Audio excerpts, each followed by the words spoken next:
اسماء الحسنی number 45 المجیب یعنی دعا قبول کرنے والا۔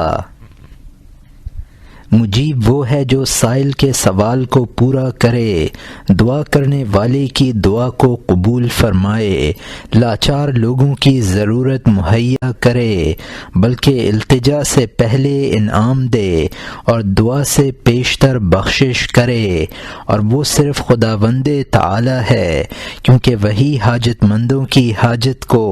ان کے سوال سے پہلے جانتا ہے، بلکہ ازل ہی سے اس کو اس کا علم ہے۔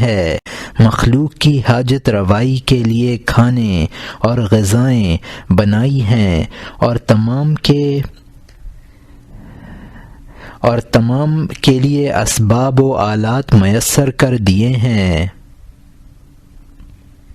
تنبیہ: بندہ کو چاہیے کہ سب سے پہلے خدا کے امر و نہی کے لیے مجیب بنے، پھر بندوں کے لیے مجیب بنے، یعنی خدا نے جو اس کو نعمتیں عطا کی ہیں ان میں سے سائل کا سوال پورا کرے، اپنے مقدور بھر سائل کی مدد کرے، یا اگر کچھ بھی مقدور نہ ہو تو نرمی سے جواب دے۔ اللہ تعالی فرماتا ہے وَأَمَّا السَّائِلَ فَلَا تَنْهَرْ، اور سائل کو نہ جھڑکنا، اور رسول اللہ صلی اللہ علیہ وسلم نے فرمایا ہے لو دعیت الی کراء لا اجبت ولو اہدى الی ذراء لقبلت، یعنی اگر بکری کے پائے پکا کر بھی مجھے دعوت دی جائے تو میں قبول کر لوں، اور اگر ایک ذرا یعنی جانور کی پنڈلی بھی مجھے ہدیہ میں دی جائے تو میں بخوشی لے لوں۔ حضرت صلی اللہ علیہ وآلہ وسلم کا دعوتوں میں تشریف لے جانا اور ہدیے قبول فرمانا محض دلداری کی غرض سے تھا۔ بعض کمینے اور متکبر لوگ جو ہر قسم کے ہدیے کے قبول کرنے اور دعوت کے منظور کرنے سے اپنی شان کو برتر سمجھتے ہیں اور اپنی شان و عظمت کو اس سے بچانا چاہتے ہیں، اور التجا کرنے والے کے دل کی کوئی پرواہ نہیں کرتے، خواہ اس کو سخت صدمہ پہنچے، ایسے لوگوں کا اس اسم کے معنی میں کوئی حصہ نہیں ہے۔ شعر: دل بدست آور کے حج اکبرست، از ہزاراں کعبہ یک دل بہترست۔ اسماء الحسنی نمبر 46 الواسع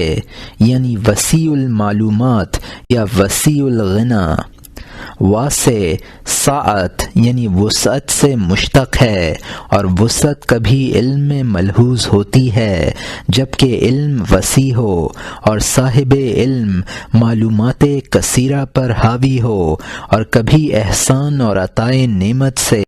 منسوب کی جاتی ہے۔ خواہ کوئی لحاظ کرو اور کسی تقدیر کو لو، بہرحال واسع مطلق اللہ تعالی ہے، کیونکہ اگر اس کے علم کو لو تو اس کی معلومات کے سمندر کا کوئی کنارہ ہی نہیں، بلکہ اس کے کلمات لکھنے کے لیے سمندروں کو سیاہی کی جگہ استعمال کیا جائے تو سمندر ختم ہو جائیں گے۔ اگر اس کے احسان اور نعمت کو دیکھا جائے تو اس کی مقدورات کی کوئی انتہا نہیں، ہر وسعت گو کیسی ہی بڑی ہو وہ ایک نہ ایک طرف تک ضرور اختتام کو پہنچے گی، اور جو ذات کسی طرف بھی اختتام پذیر نہیں ہے وہ وسعت کے اسم کی زیادہ حقدار ہے۔ لہذا اللہ تعالی ہی واسع مطلق ہے، کیونکہ ہر واسع اپنے سے زیادہ وہ واسع کے مقابلے میں غیر واسع یعنی تنگ ہے، اور جو وسعت نہ کسی طرف پر محنتی ہو جائے ممکن ہے کوئی اور وسعت اس سے بھی زیادہ بڑی ہو، لیکن جس ذات کی نہ کوئی نہایت ہو اور نہ کوئی طرف ہو اس سے زیادہ وسعت تصور ہی میں نہیں آ سکتی۔ تنبیہ: بندہ کی وسعت علوم اور اخلاق میں ہوتی ہے، پس اگر اس کے علوم بکثرت ہوئے تو اپنے وسعت علم کے موافق وہ واسع ہے، اور اگر اس کے اخلاق وسیع ہو گئے حتیٰ کہ نہ محتاجی کا خوف اس کو تنگ دل کر سکے، نہ حاسد کا غصہ اور نہ حرص کا غلبہ، تو وہ بھی واسع ہے، مگر یہ سب وسعتیں کسی نہ کسی حد پر ختم ہو جاتی ہے۔ حقیقی واسع اللہ تعالی ہی ہے۔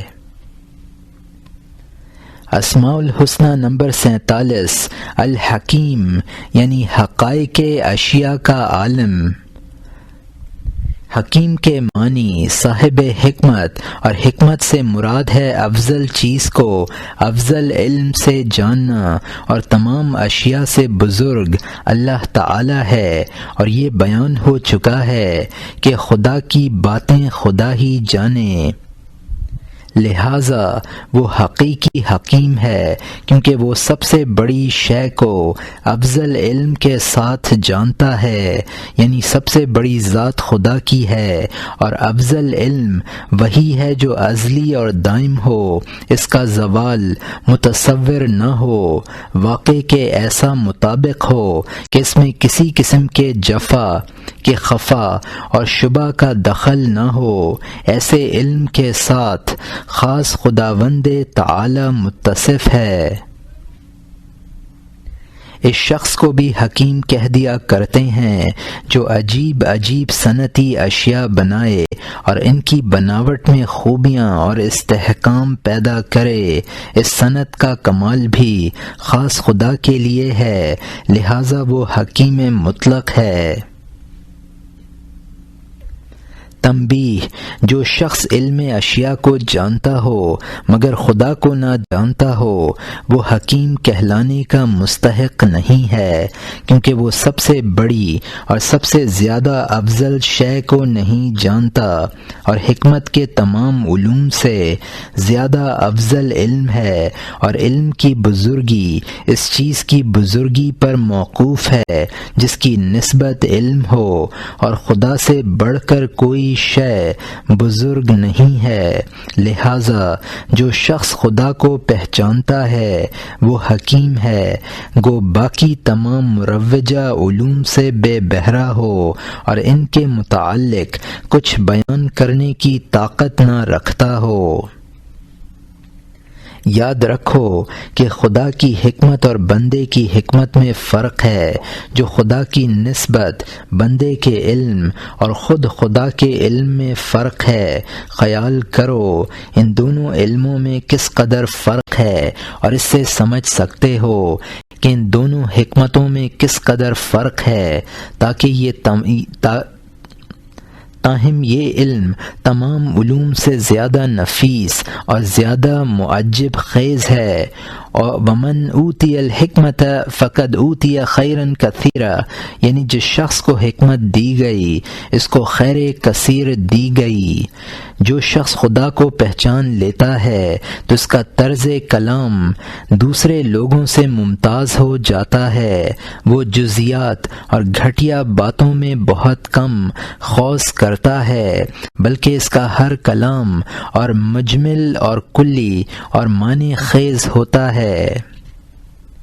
وہ دنیاوی فوائد کا کم خیال کرتا ہے، جو کچھ کہتا ہے عاقبت میں فائدہ دینے والی بات کہتا ہے، اور چونکہ اس کی یہ حالت لوگوں کے نزدیک اس کی معرفت الہی کی نسبت زیادہ ظاہر ہوتی ہے، لہذا لوگ اس کے کلمات کلیہ کو اکثر حکمت کہا کرتے ہیں اور ان کے قائل کو حکیم کا خطاب دیتے ہیں۔ اس کی مثال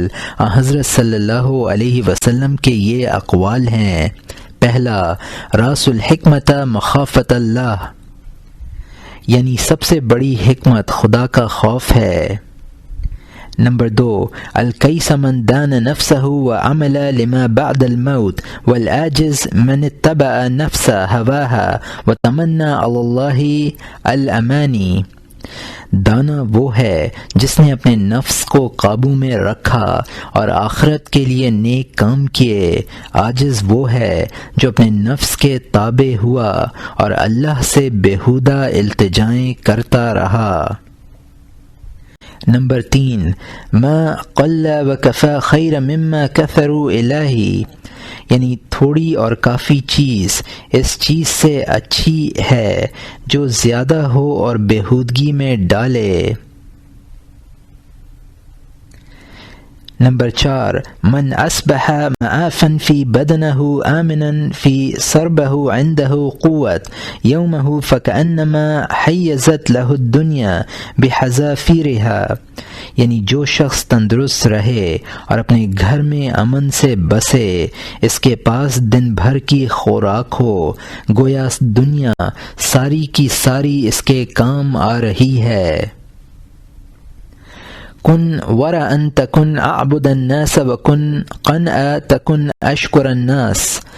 پرہیزگار بنو تاکہ سب سے بڑے عابد قرار پاؤ، قناعت کرو تاکہ سب سے زیادہ شاکر بنو۔ نمبر 6، البلاء موکل بالمنطق، یعنی مصیبت زبان کھولنے پر منحصر ہے۔ نمبر 7، من حسن الاسلام المرئی ترکہ ما لا یعنی، بندے کی اچھی مسلمانی یہ ہے کہ جو امر ممد اس کا نہ ہو اس کو چھوڑ دے، یعنی جو چیز فائدہ مند نہ ہو اس کو چھوڑ دے۔ نمبر 8، السعید من وعظ بغیرہ، یعنی نیک بخت وہ ہے جو دوسروں سے عبرت پکڑے۔ نمبر 9، الصمت حکمت وقلیل فاعل، یعنی خاموشی حکمت ہے جس پر چلنے والے کم ہیں۔ نمبر 10، القناعۃ ما لا ينفد، یعنی قناعت وہ مال ہے جو کم نہیں ہوتا۔ نمبر 11، الصبر نصف الایمان والیقین الایمان کلہ، یعنی صبر نصف ایمان ہے اور یقین پورا ایمان ہے۔ غرض اس قسم کے کلمات کو حکمت اور ان کے قائل کو حکیم کہتے ہیں۔ اسماء الحسنی نمبر 48، الودود، یعنی نیک بندوں کو دوست رکھنے والا۔ ودود وہ ہے جو تمام مخلوق کے لیے بہتری چاہتا ہو، لہٰذا ان کے ساتھ بھلائی کرے اور ان کی تعریف بھی کر دیا کرے۔ یہ اسم رحیم کے معنی کے قریب قریب ہے، لیکن رحمت کی نسبت مرحوم کی طرف ہوتی ہے، اور مرحوم وہ ہوتا ہے جو محتاج اور لاچار ہو۔ رحیم کے افعال تو مرحوم کو ضعیف چاہتے ہیں، ودود کے افعال نہیں چاہتے، بلکہ ود یعنی دوستی کا نتیجہ یہ ہے کہ بلا تحریک آپ سے آپ نعمت بخشی جائے۔ پس جس طرح خدا کی رحمت کے معنی یہ ہیں کہ وہ مرحوم کے لیے بھلائی اور حاجت روائی کا ارادہ کرتا ہے، اور رحم کے باعث درد دل عارض ہونے سے وہ منزہ ہے، اسی طرح اس کی مودت یعنی دوستی یہ ہے کہ وہ بخشش، نعمت، احسان اور انعام کا ارادہ کرتا ہے، اور وہ دوستی کے بے اختیاری سیلان سے مبرہ ہے۔ اس کی رحمت و مودت جو مرحوم و مودود کے حق میں صادر ہوتی ہے تو رقت یا دوستی کے میلان کی وجہ سے نہیں، بلکہ صرف اس کے ثمرہ اور فائدہ کے لیے ہوتی ہے۔ بس فائدہ ہی رحمت و مودت کا نچوڑ ہے، اور یہ خاص خدا کا حق ہے، مرحوم و مودود کا نہیں۔ خدا فائدہ رسانی کا ذمہ دار نہیں ہے۔ تنبیہ: اللہ کے بندوں میں سے ودود وہ ہے جو مخلوق کے لیے وہی چاہے جو اپنے لیے چاہتا ہے، اور اس سے بھی اعلیٰ وہ شخص ہے جو ان کو اپنے پر مقدم سمجھے۔ چنانچہ کسی بزرگ نے فرمایا ہے کہ کاش میں دوزخ کا پل بن جاتا تاکہ لوگ مجھ پر سے صحیح و سلامت گزر جاتے۔ اس صفت کا کمال یہ ہے کہ غصہ، کینہ اور جو تکلیف پہنچی ہو وہ اس ایثار و احسان کا مانع نہ ہو۔ جیسے کہ رسول اللہ صلی اللہ علیہ وسلم نے ایک جنگ میں جبکہ کسی